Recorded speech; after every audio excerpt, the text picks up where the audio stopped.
읽은 말씀에 근거해서 마태복음 강의 63번째 시간으로 정의와 긍휼이 따르는 삶이라고 하는 제목으로 말씀드리겠습니다.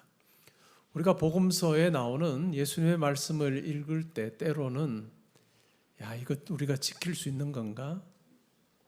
그리고 그 당시의 사람들은 제자들이든 무리들이든 과연 이 예수님의 말씀을 어떻게 받아들였을까라고 하는 생각을 하곤 합니다. 오늘 우리가 읽었던 이 본문도 마찬가지입니다. 마태복음 23장에서는 예수님께서 7가지 화에 대해서 말씀하시면서 서기관과 바리새인들이 하나님의 영광의 자리에 이르지 못할 것에 대해서 말씀하고 계십니다. 아주 저주에 가까운 심판의 선언을 하십니다. 그러면서 그들의 삶에 대해서 조목조목 설명을 하시면서 이러한 삶은 하나님께서 받으시는 삶이 아니다 라고 그렇게 이야기를 하셨습니다. 이 이야기를 들었던 예수님의 제자들과 무리들, 그들은 과연 어떤 생각을 했을까? 저들은 지키지 못하지만 우리는 지킬 수 있어 라고 하는 생각을 했을까? 생각해 보면 아닐 것 같습니다. 예수님께서는 마태복음 5장에서 이런 말씀을 하셨습니다.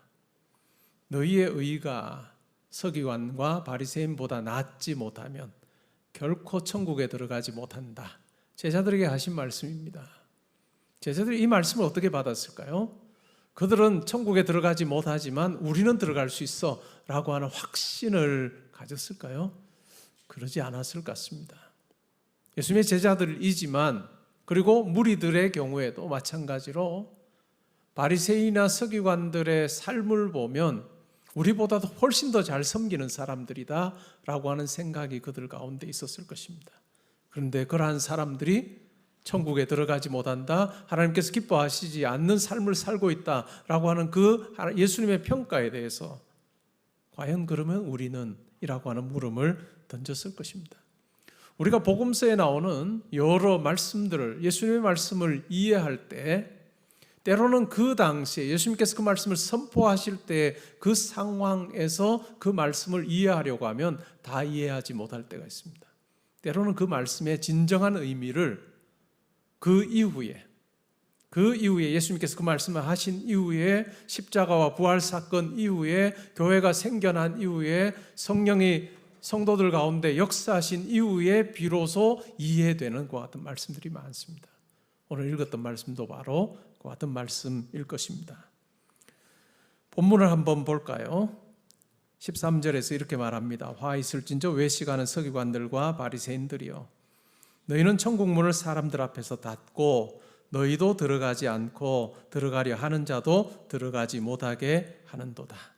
머릿속에 한번 그려볼까요? 천국문이 있습니다. 천국문을 그들이 닫았습니다. 그리고 그들은 들어가지 않습니다. 그리고 들어가려고 하는 사람도 들어가지 못하게 하려고 하고 있다. 그들의 가르침과 그들의 삶을 통해서 천국문에 들어가는 것이 불가능하다라고 그렇게 말씀하고 있습니다. 아니, 의도적으로 그들이 천국에 들어가는 그 문을 닫아버렸고 다른 사람들도 못 들어가게 하고 있다라고 말씀하고 계십니다. 그러면 제자들은, 무리들은 우리는 들어갈 수 있는 자야 라고 하는 생각을 했을까요? 아마 그렇지 않았을 가능성이 큽니다.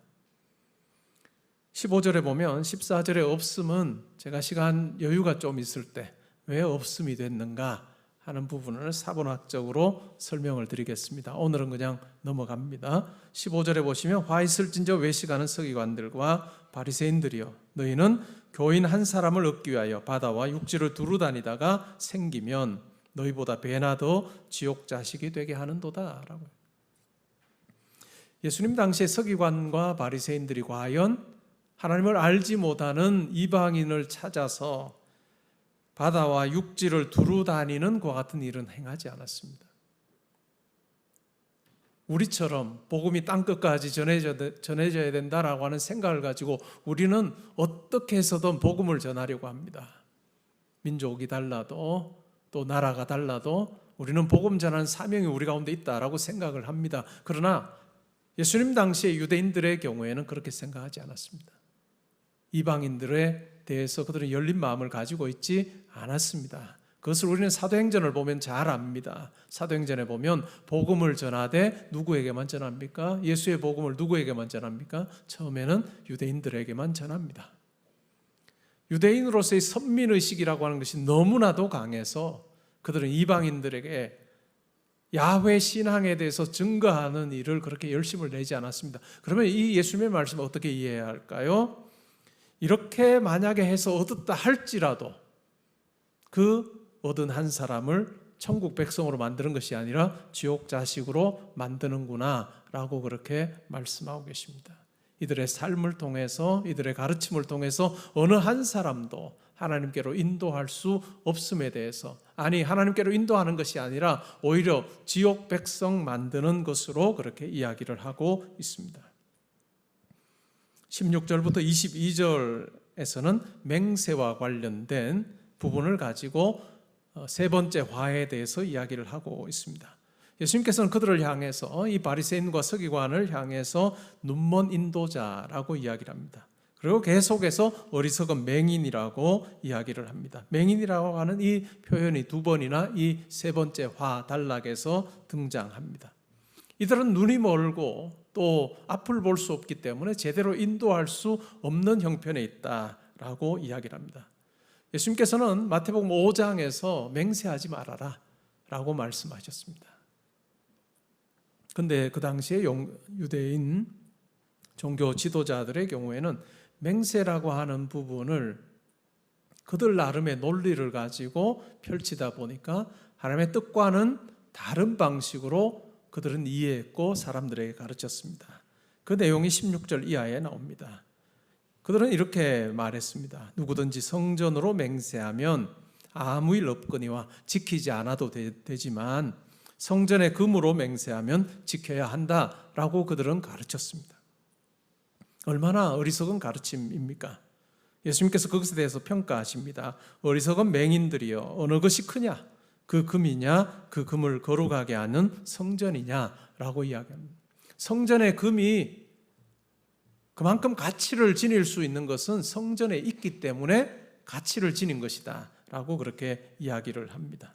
또 이어서 이렇게 말씀합니다. 누구든지 제단으로 맹세하면 아무 일 없거니와 맹세하면 지키지 않아도 되지만 그 위에 있는 예물로 맹세하면 지킬지라 라고 가르치는 그와 같은 서기관과 바리새인의 가르침, 그것 또한 얼마나 허무맹랑한 이야기냐라고 하는 이야기를 하시면서 맹인들이여 어느 것이 크냐? 그 예물이냐? 그 예물을 거룩하게 하는 제단이냐? 제단으로 맹세하는 자는 제단과 그 위에 있는 모든 것으로 맹세하는 것이고, 성전으로 맹세하는 자는 성전과 그 안에 계신 이로 맹세하는 것이고, 하늘로 맹세하는 자는 하나님의 보좌와 그 위에 앉으신 이로 맹세한다. 이 서기관과 바리새인의 경우에는 아주 사소한 것에 집착함으로 하나님의 원래의 의도를 그들은 저버리는 그와 같은 잘못을 저지르게 되었습니다. 그리고 23절, 24절에 나오는 네 번째 화는 11조와 관련된 그와 같은 내용입니다. 23절에 이렇게 말합니다. 화 있을진저 외식하는 서기관들과 바리새인들이여, 너희가 박하와 회향과 근처의 11조는 들이되 율법에 더 중한 바 정의와 긍휼과 믿음은 버렸도다. 그러나 이것도 행하고 저것도 버리지 말아야 할지니라. 맹인된 인도자여, 하루살이는 걸러내고 낙타는 삼키는도다 라고 말씀합니다. 이 바리새인과 서기관들이 그 당시에 하나님의 율법을 준수하면서 11조 준수라고 하는 이 율법을 그들은 잘 지켰다라고 하는 내용을 말씀합니다. 심지어는 약초까지도, 채소까지도 그렇게 10분의 1을 하나님께 떼어서 드리는 그와 같은 일을 잘하고 있다라고 이야기합니다. 그런데 그들에게 결정적으로 결여된 것이 있습니다. 그게 뭘까요? 오히려 하나님께서 더 중하게 보시는 부분이었습니다. 그것은 바로 정의와 긍휼과 믿음을 저버린 것입니다. 아주 사소한 것까지 잘 지키는 것 같은 모습이지만, 그러나 하나님께서 그 속에서 발견하기를 원하셨던 그와 같은 정의와 긍휼과 믿음은 그들의 삶에서 발견할 수 없었다라고 예수님께서 말씀하고 계십니다. 이러한 예수님의 지적은 소선지서에 등장하는 여러 구절들과 잘 어울립니다. 그 중에 한 구절을 설명을 드리면 미가 6장 8절에 이런 말씀이 나옵니다. 사람아, 주께서 선한 것이 무엇임을 내게 보이셨나니 여호와께서 내게 구하시는 것은, 너에게서 찾으시는 것은 오직 정의를 행하고 인자를 사랑하며 겸손하게 내 하나님과 함께 행하는 것이 아니냐라고 말씀합니다. 이 구절 바로 앞에 어떤 내용이 나오느냐 하면, 이스라엘 백성들이 하나님께 제사하기 위해서 제물을 가져와서 기름으로 하나님께 제사를 드리고 하는 이와 같은 일을 잘하고 있음에 대한 언급을 합니다. 그러면서도 그들에게 부족했던 것, 아니 하나님께서 오히려 찾기를 원하셨던 것은 정의를 행하고 인자를 사랑하고 겸손하게 하나님과 함께 하는 것이었는데 그러한 것이 없었다라고 그렇게 구약의 선지자는 하나님의 뜻을 전했습니다. 즉 내면의 의라고 하는 것과 의식적인 준수라고 하는 이 둘 사이의 균형을 이야기하는 것이고, 둘 중에서 무엇으로부터 출발할 때 제대로 된 신앙생활이 가능한가라고 하는 것을 예수님께서 지금 지적하고 계십니다. 균형이 상실된, 외적으로 하는 11조 생활과 또 제사 드리는 이와 같은 것들은 부족함 없이 잘 드려지지만, 그러나 하나님께서 정말 보기를 원하셨던 그 같은 삶에서의 순종과 실천과 정의를 사랑함과 겸손히 행하는 이와 같은 것은 찾아볼 수 없음에 대한 이야기를 합니다. 그것은 마치 거룩을 지키기 위해서 자기들이 먹는 그 음료에 하루살이와 같은 것이 부정한 것이 들어가지 않도록 하기 위해서 수차례 걸러내는 작업을 하지만 가장 큰 짐승인 낙타는 오히려 삼켜버리는, 정말 중한 것을 행하지 아니하고 사소한 것에 집착하고 있는, 그래서 정말 중한 것을 삶의 자리에서 이루지 못하는 그러한 어리석음에 대해서 예수님께서 말씀하고 계십니다. 과연 그러면 제자들은, 무리든 또한 우리는 이 예수님의 말씀 앞에서 예수님께서 나에게 요구하시는 이들보다 더 나은 의, 과연 그것을 나는 행하고 있는가 하는 부분에 대한 고민을 해야 할 것입니다. 예수님의 말씀을 들었던 제자들, 무리들 아마 더 나은 의를 획득하는 법에 대해서 그들은 알지 못했을 것입니다. 그렇게 잘 산다라고 생각하는 서기관과 바리새인들을 질타하시는 예수님을 보면서 그러면 과연 우리는 어떻게 살아야 되는가라고 하는 고민을 했을 것입니다. 예수님께서는 제자들에게 하나님께로 나아갈 수 있는 분명한 길을 설명해 주셨습니다. 그리고 설명해 주셨지만 그들은 당장 이해하지 못했고 시간이 지나고 나서야 비로소 제자들이 이해했던 대목이 있습니다. 요한복음 14장 6절에 보면 예수님께서 이렇게 말씀하십니다. 예수께서 이르시되 내가 곧 길이요 진리요 생명이니 나로 말미암지 않고는 아버지께로 올 자가 없느니라 라고 말씀하십니다. 나로 말미암지 않고는 아버지께로 올 자가 없다라고 하는 이 말씀조차도 이게 무슨 말인지 제자들 이해하지 못했을 것입니다. 그런데 이해하는 시점이 있었습니다. 언제 이해했을까요? 예수께서 십자가에 달려 죽으시고 부활하시고 40일 동안 이 땅에 계시다가 하늘로 올라가시고 간절히 기다리며 기도했을 때 하나님의 영이신 성령이 기도하는 무리들 가운데 임하셔서 마침내 교회가 가시적으로 드러나게 되는 그 사건, 그것이 있은 후에야 비로소 예수님께서 하신 그 말씀이 무엇인지를 알게 되었을 것입니다. 나로 말미암지 않고는 아버지께로 올 자가 없다라고 하는 그 말씀이 바로 예수께서 십자가에 달려 그들을 위해서 죽으시고 또한 부활하시고 하늘 보좌 우편에 앉으시고 아버지로부터 성령을 받아서 그의 백성들에게 부어주시는 그 일로 말미암아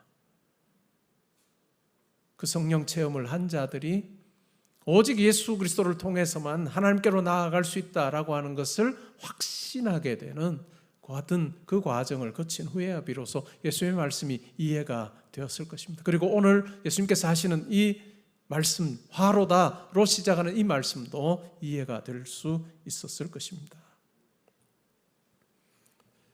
우리는 이러한 사실을 바리새인으로 살았다가 예수를 믿게 된 바울을 통해서 확인하게 됩니다. 바울은 그 이전에 예수를 만나기 전에 바리새인으로 살 때 자기 평가를 보면 내가 율법의 의로는 내가 흠이 없는 자였다라고 이야기합니다. 내가 율법 다 지킨 자여서 율법 어긴 적도 없고 흠이 없는 자로 내가 살았다라고 그렇게 이야기를 했습니다. 그러나 예수를 만난 이후에 바뀝니다.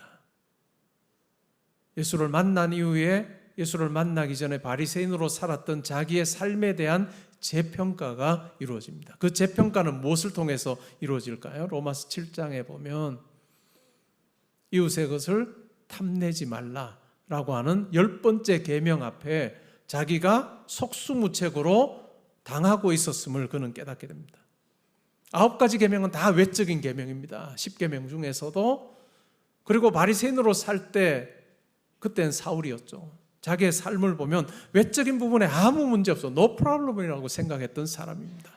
근데 예수를 만나고 나서 보니 자기가 바리새인으로 살 때는 자기 눈에 보이지 않았던 한 부분이 들어오게 됐습니다. 그게 뭘까요? 그것이 바로 마음이고, 그것이 바로 양심이고, 그것이 바로 자기의 내면이고 자기의 영혼이었습니다. 예수 믿기 전에는 그렇게 자기가 몰랐던 그 마음, 이 내면, 자기의 속사람을 그는 발견하게 됐습니다. 그래서 로마서 7장 18절부터 20절에서 이렇게 말합니다. 내 속 곧 내 육신에 선한 것이 거하지 아니하는 줄을 아노니 원함은 내게 있으나 선을 행하는 것은 없노라. 내가 원하는 바 선은 행하지 아니하고 도리어 원하지 아니하는 바 악을 행하는도다.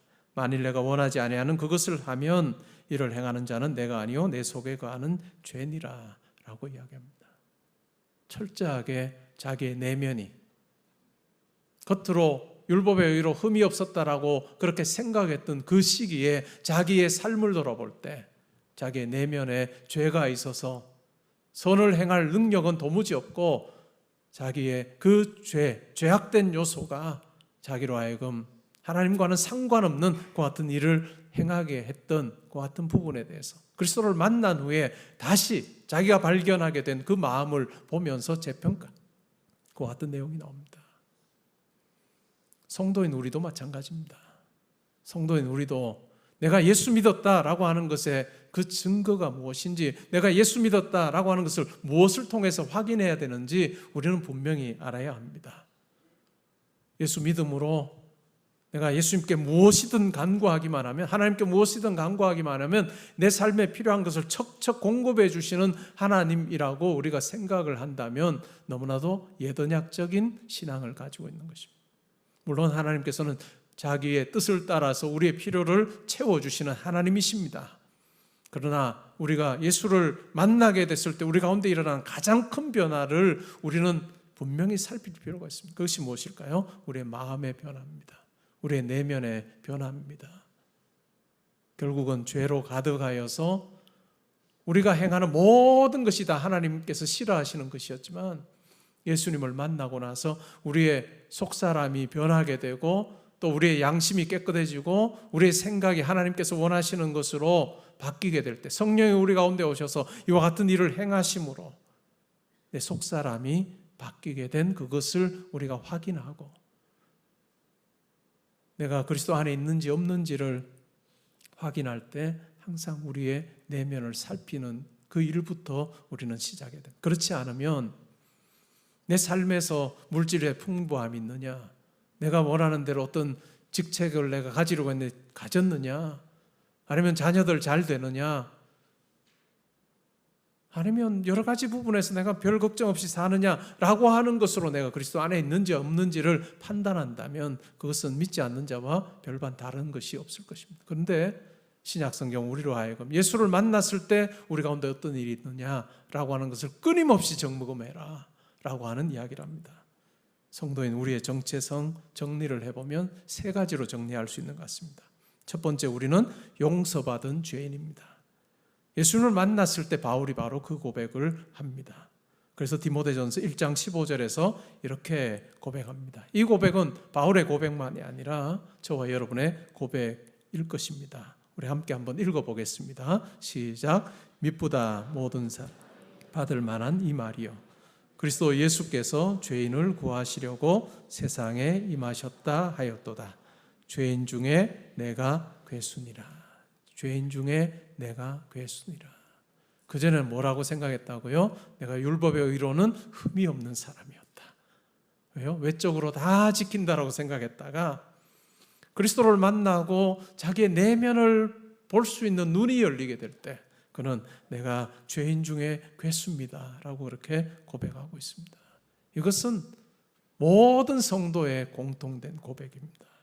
그러기에 성도는 용서받은 죄인이다 하는 사실을 잊지 않으면 좋겠습니다. 두 번째는 뭘까요? 두 번째는 그리스도 안에 있는 우리는, 현재 우리는 이전의 나와 다르다. 현재 나는 이전의 나와 다르다라고 하는 것입니다. 우리가 신앙생활할 때 항상 살펴야 되는 것이 바로 내가 이전에, 예수 믿기 이전에 나로부터 얼마나 달라지고 있는가 하는 부분을 살펴야 됩니다. 그럴 때 내가 그리스도 안에서 어떤 모습으로 빚어지고 있는지를 확인하게 돼요. 그리고 그것이 바로 성경이 말하는 성화입니다. 내가 얼마나 달라지고 있는가, 이 부분에 주목하기 시작할 때 우리의 삶은 흔들리지 않습니다. 그런데 우리가 외적인 것에 우리의 관심을 두기 시작하는 순간 우리의 마음은 롤러코스터를 타기 시작합니다. 괜찮은 것처럼 여겨질 때는 내가 내 삶이 괜찮은 것 같다가도 뭔가 부족한 것이 생기고 내가 원하는 대로 되지 않을 때 낙심하고 절망하는 그와 같은 삶이 우리 가운데 반복적으로 일어날 수밖에 없습니다. 그런데 우리의 관심은 예수 믿기 전의 나와 다른 지금의 나, 그 모습을 살피고 확인하는 것이 필요합니다. 고린도후서 5장 17절에서 바울은 이렇게 말합니다. 우리 같이 한번 읽어볼까요? 그런즉 누구든지 그리스도 안에 있으면 새로운 피조물이라. 이전 것은 지나갔으니 보라 새 것이 되었도다. 아멘. 이것이 우리 고백이 되어야 돼요. 내가 새로운 피조물로 하나님 앞에서 만들어졌다. 이전 것은 지나가고 내가 새 것이 되었다. 그리고 하나님께서는 여전히 나의 삶에 함께 하셔서 나를 새롭게 하시는 일을 하고 계신다라고 하는 이 고백이 우리 가운데 있어야 됩니다. 그리고 세 번째는 하나님께서 나를 장차 완성시킬 그 모습을 바라보며 나아가는 존재다는 것을 우리가 기억하는 것이 중요합니다. 바울은 에베소서 4장 13절부터 15절에서 이렇게 말합니다. 우리 같이 한번 읽어보면 좋겠습니다. 우리가 다 하나님의 아들을 믿는 것과 아는 일에 하나가 되어 온전한 사람을 이루어 그리스도의 장성한 분량이 충만한 데까지 이르리니 이는 우리가 이제부터 어린아이가 되지 아니하여 사람의 속임수와 간사한 유혹에 빠져 온갖 교훈의 풍조에 밀려 요동하지 않게 하려 함이라. 오직 사랑 안에서 참된 것을 하여 범사에 그에게까지 자랄지라. 그는 머리니 곧 그리스도라. 아멘. 그리스도의 장성한 분량이 충만한 데까지 우리를 이르게 하실 하나님의 계획하심이 있다는 것입니다. 예수를 믿기 이전에 나는 어떨까요? 하나님에 대해서는 아무 생각이 없습니다. 아무런 반응하지 않습니다. 그러나 예수님을 믿고 나서 우리 가운데 변화가 일어나서 하나님에 대해서 반응하는 존재가 돼요. 그리고 하나님께서 우리를 빚어가십니다. 근데 그것이 끝이 아니에요. 현재의 나가 끝이 아니라 뭘까요? 완성하실 그 날이 있다는 것을 우리가 기억하는 것입니다. 그리스도의 장성한 분량이 충만한 데까지 이르러서 지금 우리는 여전히 구원받은 백성으로 살면서도 우리는 죄로부터 무관한 삶을 살지 않습니다. 그러나 하나님께서 계획하시고 우리를 통해서 이루시고자 하시는 하나님의 구원의 그림 속에는 우리가 그리스도를 닮아서 완전히 죄로부터 자유로워지는 영화로운 몸을 지니는 그와 같은 일을 계획하고 계시다 하는 것을 우리가 기억할 필요가 있습니다. 빌립보서 1장 6절에서 바울은 이렇게 말하죠. 너희 안에서 착한 일을 시작하신 이가 그리스도 예수의 날까지 이루실 줄을 우리는 확신한다. 이러한 성도의 정체성 속에 당연하게 등장하는 것이 있다면 탄식입니다. 탄식. 이 탄식이라고 하는 것은 내게 뭔가 부족해서 그거 그냥 넋두리 하면서 그냥 안타까워하는 그와 같은 절망적인 탄식이 아닙니다. 내가 뭔가 쓸 돈이 필요한데 그 돈이 내 수중에 없어서 그것 가지고 탄식하는 것 아니고, 내가 건강하기를 원하는데 육체적으로 연약하여 그것 가지고 탄식하는 것 아니고, 내가 뭔가를 이루기를 원했는데 그것이 실패하여 탄식하는 그와 같은, 예수를 알지 못하는, 예수 안에 있지 않는 자들의 그와 같은 절망적인 탄식과는 아주 차원이 다른 탄식이 우리 가운데 있어요. 그 탄식이 뭘까요? 로마서 8장에서 말하는 삼중적인 탄식에 나옵니다.